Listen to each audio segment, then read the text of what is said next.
আল্লাহ তাআলার বান্দা, ওযু করার পরে আকাশের দিকে তাকাইয়া এই দোয়াটা যদি শাহাদাত আঙ্গুলটা উঁচা করে আসমানের দিকে এরকম ভাবে উঁচা করিয়া যদি আপনি একটি দোয়া পড়তে পারেন, আল্লাহর হাবিব বিশ্ব নবী মুহাম্মাদুর রাসূলুল্লাহ সাল্লাল্লাহু আলাইহি ওয়াসাল্লাম বলেন, এই দোয়াটা যদি তোমরা পড়তে পারো তাহলে আল্লাহ পাক রব্বুল আলামিন আমার আপনার জন্য 8টা জান্নাতের দরওয়াজা আমার আল্লাহ খুলে দিবেন।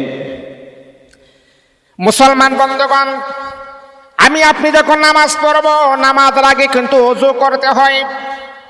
আমার আপনার ওযু যখন কমপ্লিট হয়ে যাবে, ওযু যখন শেষ হয়ে যাবে, তখনই আপনি মাত্র আপনার 1 মিনিট সময় ব্যয় হবে।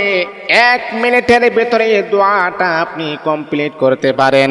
এই দোয়াটা যদি আপনি পড়তে পারেন, নবী বলেন, সাহাবীরা রে, আল্লাহ পাক রব্বুল আলামিন এই ছোট্ট দোয়াটা পড়ার কারণে আমার আল্লাহ এত বেশি খুশি হয়, এত বেশি খুশি হয়।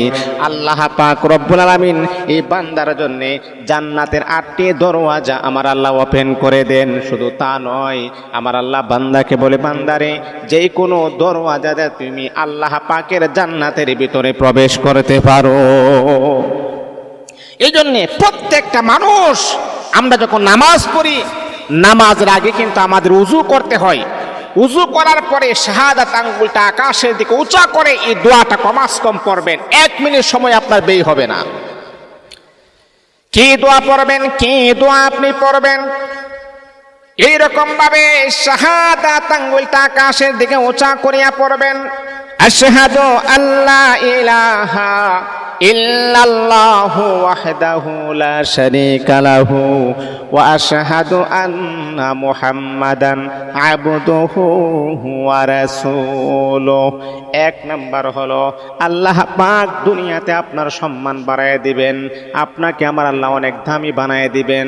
2 নাম্বার হলো আল্লাহ পাক রব্বুল আলামিনের জান্নাতের 8টি দরওয়াজা আমার আপনার জন্য আমার আল্লাহ খুলে দিবেন। এই জন্যে আমরা কেউ যেন মিস না করি, এই আমলটা প্রত্যেকে আমরা করার চেষ্টা করব ইনশাআল্লাহ। পারবেন তো ইনশাআল্লাহ?